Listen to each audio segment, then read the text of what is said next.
আসসালামু আলাইকুম। Cooking channel পিডির সকল ভিউয়ার্স অ্যান্ড সাবস্ক্রাইবারদের ওয়েলকাম জানাচ্ছি। আজকে আমি তৈরি করে দেখাবো নারিকেলের নাড়ু। তাহলে চলুন দেখে নেই নারিকেলের নাড়ু তৈরি করতে কি কি লাগছে আর তার পুরো প্রস্তুত প্রণালী। এখানে আমি কুড়ানো নারিকেল নিয়েছি, একটা বড় নারিকেল কুড়িয়ে নিয়েছি। কুড়ানোর সময় নারিকেলের নিচে যে কালো অংশটা থাকে খেয়াল রাখতে হবে ওই অংশটা যেন উঠে না আসে, তাহলে খাওয়ার সময় দাঁতের নিচে পড়লে যেমন খারাপ লাগে আবার দেখতেও খারাপ লাগে। এখানে নিয়েছি খেজুরের গুড়। আমি গুড়টা ভেঙে মেজারমেন্ট কাপে মেপে 1 কাপ গুড় নিয়েছি। কেউ চাইলে অর্ধেক গুড় অর্ধেক চিনি দিয়েও করতে পারেন, কিন্তু নাড়ু সবসময় গুড় দিয়েই ভালো লাগে খেতে। 4 চামচের 4 ভাগের 1 ভাগ এলাচ গুঁড়া। এলাচ গুঁড়াটা এখানে দিব শুধু ফ্লেভারের জন্য। 1/4 কাপ ঘি। এখন আমি মূল প্রণালীতে চলে যাচ্ছি। আমি চুলায় একটা প্যান বসিয়ে দিয়েছি, দিয়ে দিচ্ছি ঘি। ঘিটা গলা পর্যন্ত একটু অপেক্ষা করব। প্যানের ঘিটা গলে গেছে, এখন দিয়ে দিচ্ছি কোরানো নারিকেল। ঘিয়ের সাথে একটু ভালো করে নেড়ে মিশিয়ে দিব। দিয়ে দিচ্ছি গুড়। এখানে গুড়গুলোকে ছোট ছোট করে ভেঙে নিতে হবে, তাহলে আর পানি দেওয়ার প্রয়োজন নেই। এমনিতেই নারিকেলের সাথে মিশিয়ে গুড়টা তাড়াতাড়ি গলে যাবে। নারিকেল আর গুড়টাকে ভালো করে নেড়ে মিশিয়ে দিব। একটু চেপে চেপে নাড়বো, একটু চেপে চেপে দিব যেন গুড়টা তাড়াতাড়ি গলে যায়।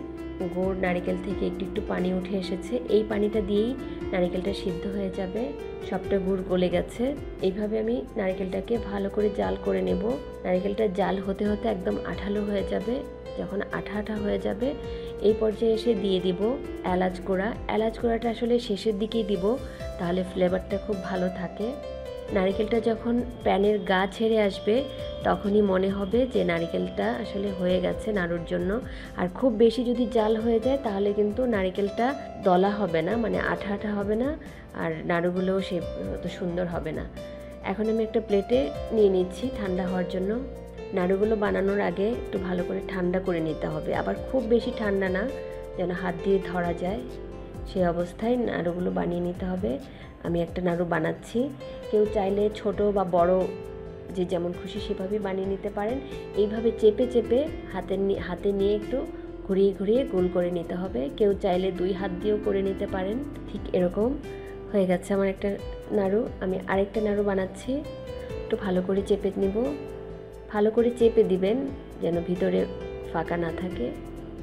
এইভাবে আমি সবগুলো নাড়ু বানিয়ে নিব।